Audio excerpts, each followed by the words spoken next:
Comment optimiser la rémunération du dirigeant? Ici, on va prendre des cas extrêmes, c'est-à-dire une rémunération 100% en salaire à la fois en SARL et en SAS, et 100% en dividende à la fois en SARL et en SAS.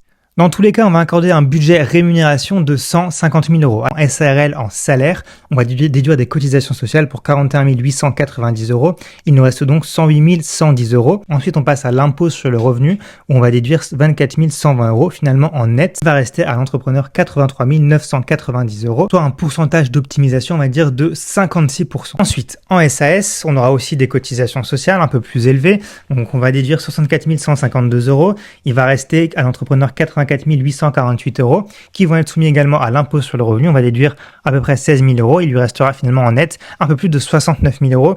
Ici, on a donc une efficacité de 46%. Par contre, on a un peu plus de cotisation. Ensuite, passons aux dividendes. Dans les deux cas, on va déduire l'impôt sur les sociétés pour 33 250 euros et il va rester donc 116 750 euros de dividendes qui vont être distribuables aux actionnaires. En SARL, on va être imposé à la flat tax et également avec un peu d'URSSAF. On va donc déduire un peu plus de 60 000 euros. Il va rester 57 000 euros à peu près de rémunération. Et en SAS, on va déduire la flat tax, mais également la taxe PUMA pour 6 000 euros. Attention, parce que là, on considère que l'entrepreneur n'a pas d'autres revenus du travail. Mais sinon, cette taxe PUMA, on peut la faire sauter. Donc, en SAS, 100% en dividende, on arrive à un net de 75 000 euros, c'est-à-dire une optimisation autour de 50% par rapport au coût entreprise, alors qu'en SARL, on est plutôt autour de 38%. Finalement, en SARL, la rémunération en salaire est la plus intéressante parce que c'est celle qui permet de dégager le plus d'argent derrière, même si les cotisations, par exemple retraite, sont assez faibles, on pourrait imaginer une stratégie de réinvestissement personnel derrière. Le salaire en SAS, il est plus faible, autour de 69 000 euros. Par contre, on aurait des cotisations de retraite un peu plus élevées, mais du coup, on peut moins efficacement la construire soi-même. Ensuite, en SARL, les dividendes, c'est clairement la solution la moins efficace. Il y a des optimisations possibles également.